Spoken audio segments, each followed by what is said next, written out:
Welcome to Childcare Conversations, the podcast where early childhood leaders like you get real-world strategies, honest talk, and a whole lot of support. Whether you're running one center or many, we're here to help you lead with confidence and clarity. This episode is brought to you by our summer partner, Childcare Business Growth, your go-to solution for filling spots, increasing revenue, and scaling your childcare business without the burnout. We're proud to partner with a team that's as committed to your success as we are. Learn more at childcarebusinessgrowth.com. Now, let's get into today's conversation, one we think you're really going to love.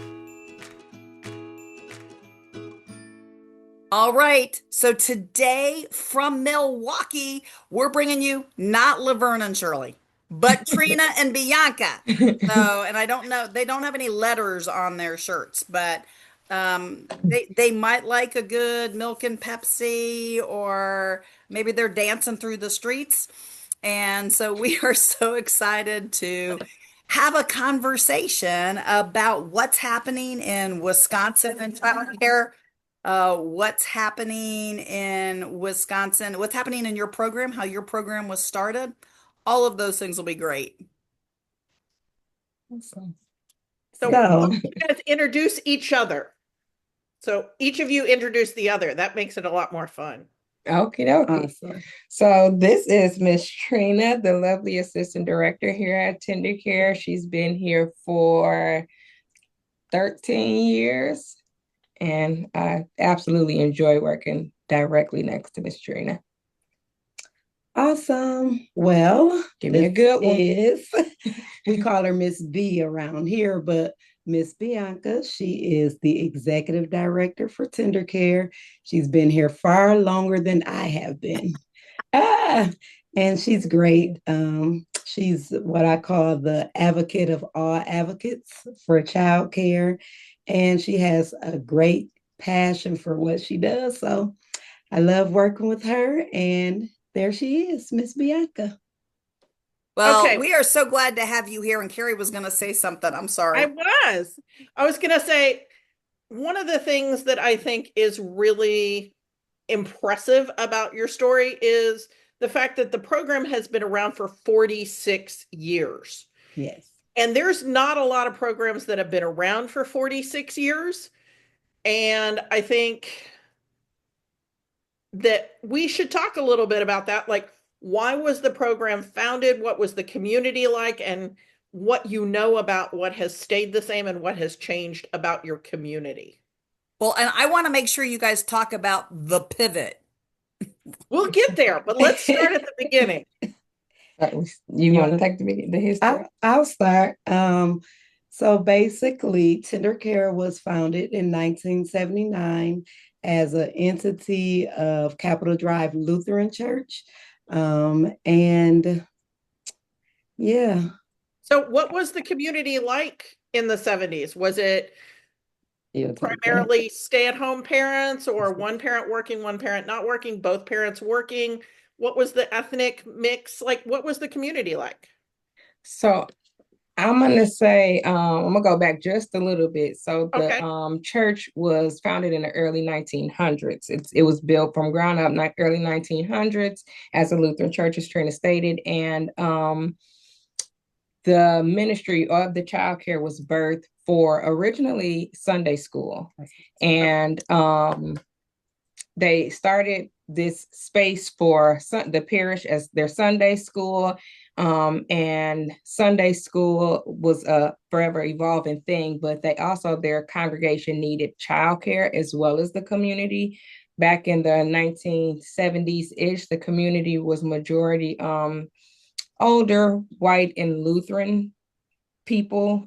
This neighborhood is kind of known for, well, now it's kind of transitioned. It was a little bit more Amish and things like that, but it has kind of diversified itself since then. Majority now are African American, and it's very urban right now.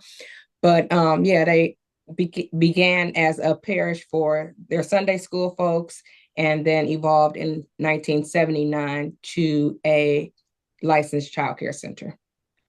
Wow.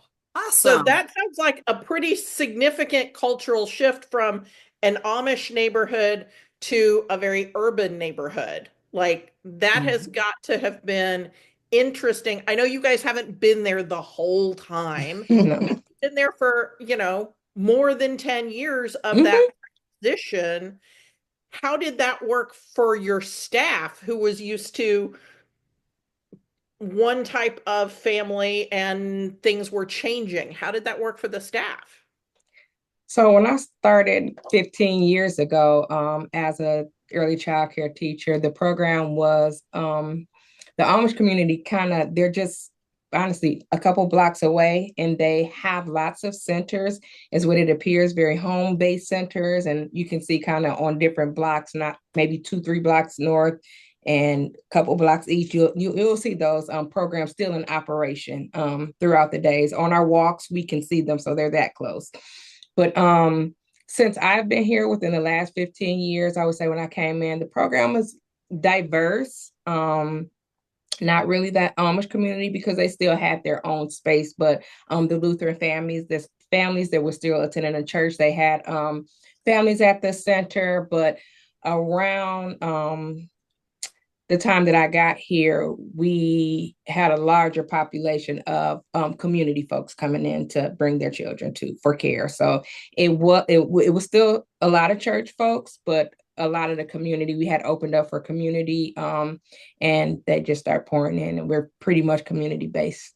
All right. So with that, community-based, urban, do you have a fairly large percentage then of your students and families who are on subsidy assistance? All Or right, are they that's my mostly, segue. You guys know where I'm going with that, right? Okay. Got you. are they mostly self-pay? So mostly self-pay or mostly with some subsidy? Yep. So a majority of our families, and I'm going to say it was 98% for a really long time, but with the ever-changing subsidy rates and all those great things, not so great things, we have like a 95% rate of families that have shares versus our private pay families. Okay. And so all of our families, just about, unless they're a foster family, have a copay. Or Okay. they're severely under the poverty guidelines that don't have. So I Okay. kind of hear there's some stuff happening in Wisconsin with your budget. There's some And stuff. as a program, so we didn't really talk about the pivot, so I'm gonna kind of maybe figure out how to work both in. Mhm. So we know that you guys pivoted drastically after COVID. So as a result, you guys became your own standalone 501(c)(3) in 2023, right? Yep. Okay. And so now you've finally got that. You've got some longtime folks on your board, and then you discover that your state budget has tell us what's going on with your state budgets other than it's a mess. Besides, it's a mess. So in Wisconsin, early child care has never, we're not a line item in our state budget, never have been. After COVID, some of those relief funds kind of started funneling through, and providers all across the state could see what that looked like to be to operate like we're in a state budget, to operate not from a negative providing care because we're passionate about it, but actually it being an equitable business to actually open, not just because you care about the kids and all that other great stuff, but you can actually pay your staff an equitable wage and all those great things. And through that relief funds, folks kind of saw what it looked like. And of course, like everything that happened during the relief and with those funds and the pandemic, those funds have moved out. Well, they'll be ending. I just got an email prior to coming into this space. Just got an email saying that June is our last month to go after the what is it called? The grant that they have been giving us since COVID. And that'll be going away. June is our last month, and we haven't landed. Well, what they have done thus far is decided that they will not be putting The request was for $480 billion to be put into our state budget to support our early child care sector. And they have decided that that is absolutely off of the table. So we will not be getting those funds, and it is going to hurt programs severely. I know people personally, Program in Racine will be closing at the end of this month. It's a lot of programs that are going to be closed. And I think they're saying about 25% is what I can remember the last accurate number that I heard of programs will be closing across the state, which is going to hurt us significantly because our state is very unique. Like Milwaukee and our space is saturated with childcare centers. I'm not going to say all of them are high quality, but they're saturated with childcare centers. And northern parts of our state, they're deserts, like huge deserts where people are on wait lists before they really consider having children, because it's going to take them a year to get off of a childcare waiting list. So it's unique. Like I said, it's all type of different things, crazy. So with that already being an issue as far as childcare shortages in our state, this 25% of programs in the state closing is going to be a disaster for our state. So that whole people understanding that childcare is the workforce behind the workforce is about to kind of hit the fan, or when this podcast goes live, it will have hit the fan. And we'll have to see how your state responds, because we've seen it in different states happen different ways. Missouri has done it in a very not financially responsible way. Kate, what can you tell us about how Missouri handled the fact that they didn't have any money for funding their subsidy program? Well, they just kind of didn't tell people. And so people were still invoicing. And so then you ended up with programs that would be like 9 months behind in getting their money. And then they started putting caveats that if you aren't open when they go to cut the check, you don't get it.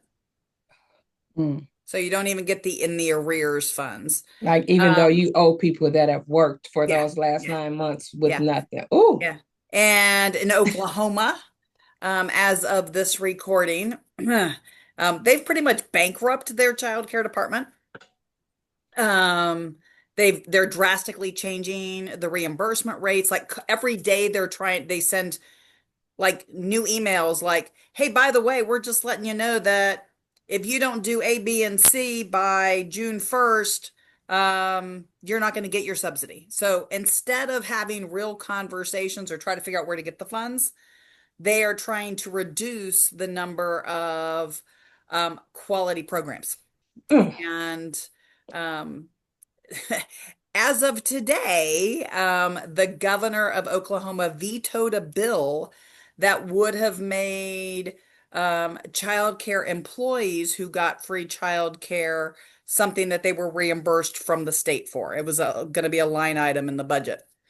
And it was passed in both their House and their Senate, and their governor vetoed it. So that at least there would be funding for the employees whose kids were in childcare. Yeah. Right. So like I said, when you're having a bad day, know that you're not alone. So what does this mean for your program? Because you guys are a nonprofit, do you have some outside grants that are going to help with those families who might feel that effect? Are you going to see an influx of students? What does this mean for y'all personally? What does it mean for us?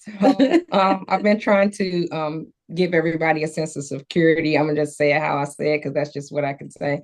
I am a hustler by nature. We will figure it out. I probably can't say on your podcast, but I'm going to say it because it might give it a little spice. Hook, or borrow, we're going to get it. We'll be fine. Okay. But that's just our program, because I am going to, I being in spaces in which I'm hearing what Oklahoma is doing. We're continuing to advocate. We have not stopped, but I pray I have a huge faith in God, and I know that our program won't be affected like some other programs, because it's going to happen for us, because I believe, and God has told me that it's going to happen for us. But a lot of programs are going to close. We do not have outside funders or grants, or we've been a mission of the church for so long. That's just what we did. And literally taking over the taking over the building and all those great things. I can be transparent. We ran through our building is older, so we ran through our savings, and not expecting that this would happen. Like, Right. of course, they see how great we are. They see how bad they need us. They see the workforce can't operate without us. They're gonna fund us. Like, it's gonna happen. Like, we're just gonna keep making sure that they're aware, going to the Capitol, advocating. We're gonna continue to do the work, but they'll see. They didn't see. So where are you guys as far as like literally the mayor of Milwaukee? If you guys are urban, I'm assuming that means that you've got how many of your parents both work? All of our parents work. Yeah, so you've got probably what 98% of your parents work, right? You probably got Yep. 2-parent households working. Yep. So if all of a sudden you couldn't provide care, how many kids are in your program? We can operate at not with 90 children. I think we have about 80 currently. So how many? So you have 80 kids. How many families? About 42, 40. Okay, so you've got 80 people who couldn't, well, at least 40 who couldn't go to work, right? Because some parent would end up having to stay home. Correct. So if you haven't had conversations with your mayor, your economic development department, your planning and zoning folks, you might kind of point out and go, hey, we're going to have 40 people who aren't going to have an income, which means they're 40 times whatever they made, right? So let's just say it's 30,000 a year, right? That's $1.2 million all of a sudden gone out of the economy in Milwaukee. Not counting your payroll. Not including your payroll, because you're going to probably have to cut staff if half your families leave, right? That part. Or all your families leave, right? So half of them are staff. Then you got all those. So sometimes getting business-y with those economic development folks, it kind of makes them scratch their head.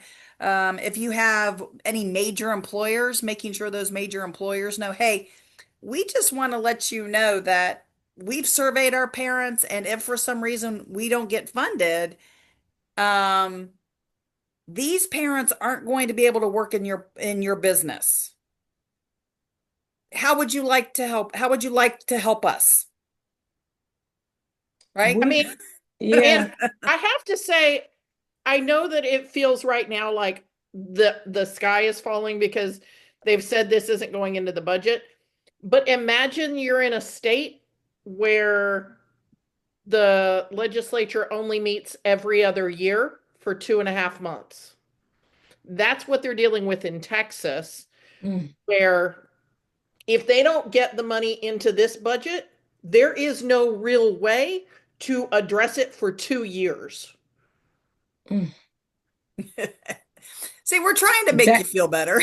That's similar to our situation. So these funds, now let me put on record, our governor is doing an amazing job, and everybody doesn't agree with me, but I don't care. Our governor is doing an amazing job at standing in the forefront with us. He has visited numerous child care centers across the state. He has gotten a team together to really show his counterparts the importance of this workforce and what the work that we're doing here. So I can say that our governor is on our side, but he is outnumbered. But he is willing to negotiate, and that's kind of where we're at right now, to negotiate some things that some folks want so that he can get what's best for. This is the year for the kid for him. So to get that, he's willing to bend a little bit because he's not taking it off of the table. It may not look like 48 billion, but it's going to look like something. That's his stance. That is exciting that you have a governor as your champion, and how exciting. So hopefully folks who are listening get a little inspired by your advocacy story, because I'm guessing, Bianca, you've probably made some trips or two since I'm seeing or 10 or 10. And so do you just go to the state level, or have you gotten involved locally to kind of, shout at the local level? I'm grassroots with it. I'm talking to our parents. I'm having parent meetings, letting them know, because you don't know what you don't know. So I'm letting them know how that's going to affect you. And some of our families on shares really did not connect, because it's like, oh, well, we get shares anyway. Okay, so this means for you that your parent share is going to go up, and they are attacking shares from the federal level. So if your shares get affected, then you don't have childcare at all because there is nothing coming in from the state. So I did kind of break it down to our families, and a lot of our families got it. We're constantly advocating and sharing the messages with our families, having them to support us also in sharing the message, talking to their legislators, talking to their folks. Like we're Oh, doing good. that. So We're they're doing also some of that good going work. to the Capitol with you or the city council or Yep. oh, how Yep. exciting. How We're exciting. hosting community conversations with legislators in-house, like come in, have a conversation. What do we need to do? I've been everywhere, even to DC, to the state capitol. I'm here. We need to talk about this. This is how it's going to affect us. So we have been doing some serious advocacy work, literally from the ground up, because once the people understand their power and position in making this in this decision making, they can do some of the work as well. And making sure that people are hearing from lots of different types of programs. Because I know a lot of the people you went to DC with were people who were like, I've got 7 programs. And hearing from both those programs and people who are like, we're a nonprofit, we're serving 80 families. Mm-hmm. And hearing from both sizes is important because otherwise you can have legislators or, politicians at whatever level go, oh, this is just those fat cats who are trying to make lots of money off of parents' backs. Yep. But by having that diversity of who is showing up and talking, it really helps them to understand this is not just about people who have 6 centers, so you automatically know that they're a multimillionaire. Yeah. All right. So Trina, you've been pretty quiet. Well, I introduced her as the advocate of all advocates, right? So I know. you've been in her lane. I know, but I'm going to ask you a question. So, when you hear advocacy, other than Bianca, what are the things that pop into your mind? I mean, what's your role? How do you get behind, other than, because, every strong woman needs that team behind her. So I'm sure you're part of the team with full pom-poms, but talk to me a little bit about what you do and how it reflects your personal mission at what you do. All right, I can answer that. So some of the things I do a lot of in-house things. So number one, making sure I'm sharing the same message with our staff and with our families, but also making sure that we are providing quality care. So when legislators come out or parents come in and people want to see what's actually happening in the field, in the classroom, in our center specifically, that we're able to show that this is needed, it's necessary for the children and the community we serve. So that's my part. I think making sure that people know what quality care looks like is an undervalued part of advocacy, because they're like, hey, I went to the lady down the street and she plopped me in front of Sesame Street and I made it all the way to the legislature. Yeah. And they're like, that's what quality care is 4 hours in front of Sesame Street, an electric company, and Arthur. But we don't have that. I mean, we don't. I mean, we have Sesame Street because Netflix rescued it. But, if we don't have PBS, even those kids don't have that. Right. But it's what they remember from their childhood. I know. I just had to go on my own little, PBS rant here. So, but I do want to say, I mean, so it sounds like, and this is where I think a lot of folks, they hear advocacy and they kind of, oh, I'm going to turn it off because that doesn't apply to me. And we get those folks who are absolutely passionate. Bianca and Carrie could sit here all day, Trina, and you and I'd just be back here going, do, do, do, do, do, do. But I think that when we start realizing that it's education and it's empowering the families, it's not just what you might think advocacy is. And I love the way you guys have paired that together. Oh, that is so exciting. That really is an example of an organization coming together. Sounds like literally when I say when they've needed to, and you guys have now done this twice, right? You came together, and probably, I'm guessing, about 22. I would suspect that Yeah. 23 didn't just appear. Like, I had this feeling, Right. I'm guessing you knew it was coming.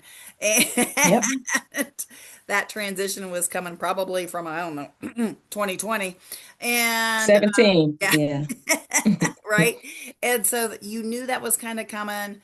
And so you had some opportunity, and here you are 5 years later, standing tall, going after the next invisible giant. And how exciting. I am really inspired by how you guys have worked together. So, Carrie, I'm going to toss it over to you. I mean, my problem is again, like Kate said, like I could have this conversation for 3 hours, hearing people who are like, this is an issue in my community, and I'm going to step up and I'm going to make sure that quality care is happening in my community. And it may mean that I have to hustle, and now we're selling plates or, whatever we have to do, renting the kitchen out to a catering company in the evening, or, whatever we have to do, we're going to do it because this is important in our community. Spaghetti dinner nights, pancake breakfast. You All said right. that so well. Thank you. I gotta change my language from hook or borrow because that's not good. I mean, we have different ways of looking at it, but yeah, robbing Peter to pay Paul, there's all of those kinds of phrases that we use that are basically, I'm gonna hustle because this thing needs to happen. Yep. Whatever language we want to use for it, By any means necessary. Yeah. And I just look, I'm trying to keep us to our time frame. I'm trying to, and it is not an easy one for me with you guys. Not the first childcare I can remember, but the childcare center I attended that made me want to be an early childhood educator was a Lutheran day school. And so that's part of why I was like, tell me about your community, because my brain was thinking about the community, which was the most ethnically diverse of any program I ever went to, was that Lutheran day school. Nice. And I literally have goosebumps. Okay, guys, I think that you have definitely gotten some things from today's episode. I want to make sure that you can connect to Tender Care and their team. So in the doobly-doo, in the comments, there will be a link to how to reach out to these amazing ladies. And here's a secret. They are launching a podcast of their own. So you'll be able to hear more from these amazing, amazing women.